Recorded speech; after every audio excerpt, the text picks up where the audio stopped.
Sir, आपने वज़ीर सेहत का कलमदान संभाला तो लोग जो हैं बड़े पुरुमीद हैं, चूँकि पिछली गवर्नमेंट्स ने बहुत दावे किए थे।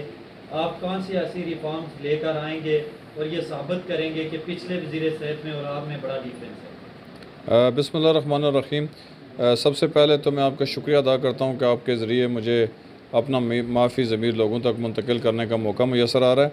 पहले जो हमारे वज़ीर सेहत थे और जितने भी पहले हमारी हुकूमतें थीं, हर किसी ने अपने तय कोशिश तो की है, लेकिन मैं समझता हूँ कि जो सबसे ज़रूरी काम करने वाला था वो ये था कि हमारे डॉक्टर से लेके पैरामेडिकल स्टाफ, तमाम हमारे जो हेल्थ के मुलाजमीन हैं, उनको उनकी ड्यूटी आवर्स के ऊपर हम अगर सीट्स के ऊपर मौजूद बिठा दें, तो ये मैं महसूस कर रहा था कि सबसे अहम और ज़रूरी काम है, जिसके ऊपर कभी भी तवज्जो नहीं दी। हमारी जो हुकूमत है उसमें वज़ीर आज़म साहब की भी, मेरी भी और बाकी तमाम जो हमारे कैबिनेट मेंबर्स हैं, उन सब ने ये मुतफ़िक़ा तौर पर फ़ैसला किया है कि डॉक्टर्स और स्कूल टीचर्स जो हैं वो वक्त के ऊपर जो है वो अपनी ड्यूटी शुरू करेंगे और वक्त के ऊपर अपनी ड्यूटी ख़त्म करेंगे। ये जो है सबसे पहला हमारा एजेंडा है और यही इम्प्लीमेंटेशन इसके ऊपर करवाना हम सब जो है वो अपनी ज़िम्मेदारी समझ रहे हैं। अच्छा, दूसरा सर, ये हमारे जितने भी BHU हैं, RHC हैं, उसमें निक्याल के 2 हैं, वो फंक्शनल ही नहीं और काफ़ी अर्सा से उनकी बिल्डिंग भी बनी हुई है। 50 बेड का अस्पताल जो है करेला कोठी में है, वो भी इल्तवा का शिकार रहा है। तो क्या देखते हैं कि इस तरह के जो बिल्डिंग्स वगैरह बनी हुई हैं वहाँ पे आप इस पे सोच विचार करेंगे लोगों को फैसिलिटेट करने के लिए? देखिए, जो हेल्थ डिपार्टमेंट की हालत है वो मैं थोड़ी सी आपके सामने रखना चाहूँगा। इस वक्त हमारे पास जो है वो 30% के करीब जो है वो टेक्निकल स्टाफ है और 70% के करीब जो है वो हमारा जो है वो सपोर्टिंग स्टाफ है हमारे हेल्थ डिपार्टमेंट में। कमी के अतबार से मैं आपको ये बताऊँगा कि सिर्फ स्टाफ नर्सेज जो हैं 1300 आज की तारीख़ में हमारे पास कम हैं।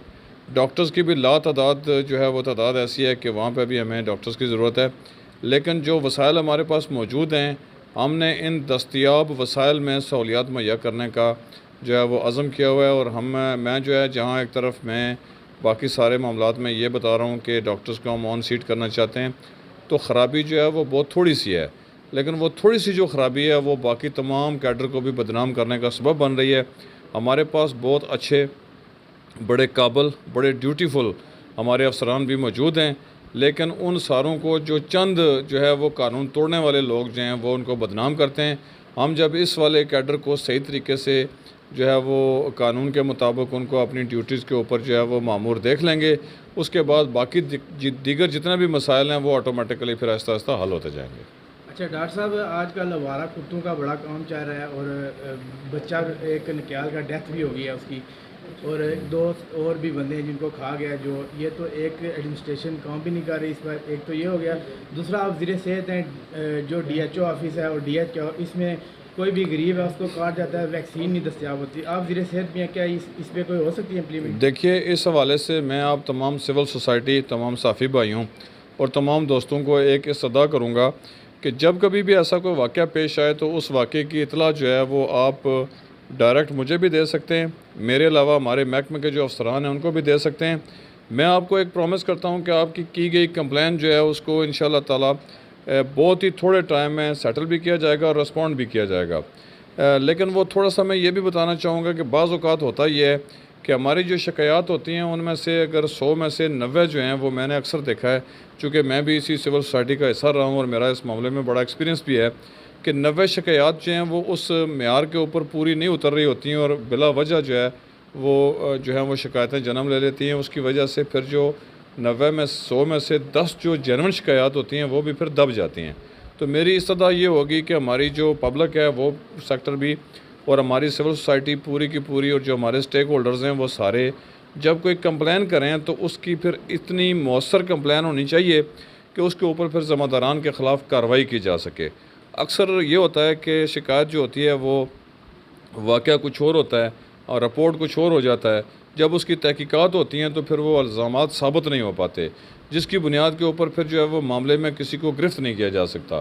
तो मेरी तमाम अपने भाइयों दोस्तों से ये इस्तदा है कि आप जब कोई कंप्लेन बनाएं तो वो कंप्लेन जो है वो आपकी इतनी जेन्युइन होनी चाहिए कि ज़िम्मेदारान के ख़िलाफ़ हमें कार्रवाई करने में कोई किसी किस्म का उज़र ना आ जाए।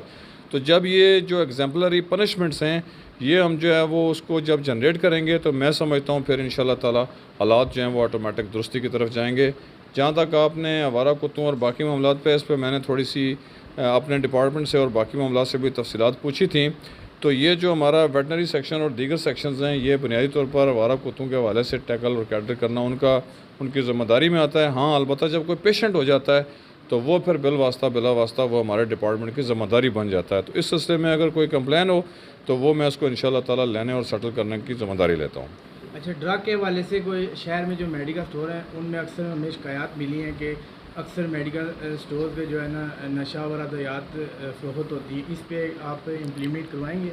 देखिए, इसके हवाले से मेरा मनसूबा जो है वो हमने एक बड़ा ज़बरदस्त तैयार किया हुआ है। हमारा जो ड्रग रेगुलेटरी अथॉरिटी है और हमारे चीफ़ ड्रग इंस्पेक्टर साहब, उनके साथ मेरी ब्रीफिंग है। 1 हफ़्ते का उन्होंने मुझसे वक्त लिया हुआ है। 1 हफ़्ते के बाद चूँकि वो जो पहले वाले हमारे थे अफसर वो रिटायर हो गए, तो उन्होंने 1 हफ़्ते का वक्त मुझे इस हिसाब में मांगा था। मैंने उन्हें कहा था कि आप तमाम रूल्स और रेगुलेशन समेत मुझे ये बताएं कि आज़ाद कश्मीर में कौन कौन सी अद्वियात जो हैं वो हमें एक लिस्ट जारी करनी होगी। और मेरा ख्वाब ये है कि हम ड्रग्स फार्मूलरी बनाएंगे। ड्रग्स फार्मूलरी का हमारा मतलब यह है कि हम एक बीमारी के हवाले से 5 से 6 अद्वियात का चुनाव करेंगे अपने एक्सपर्ट्स की ओपिनियन और मदद से, और उन दवाइयों के अलावा बाकी तमाम दवाइयों को बैन करेंगे। डॉक्टर्स को वो लिस्टें मुहैया हो जाएंगी कि आप इन अद्वियात के अलावा दीगर कोई दवाई जो है वो मरीज़ के लिए नहीं लिख सकते। और ये जो है ये मैं समझता हूँ अभी मैं इसमें कामयाब तो नहीं हुआ, लेकिन ये हमारा ख्वाब और हमारा जो है वो मिशन है। इसको इंशाअल्लाह ताला पाए तकमील तक पहुँचाने की सही और कोशिश करूँगा। बहुत शुक्रिया।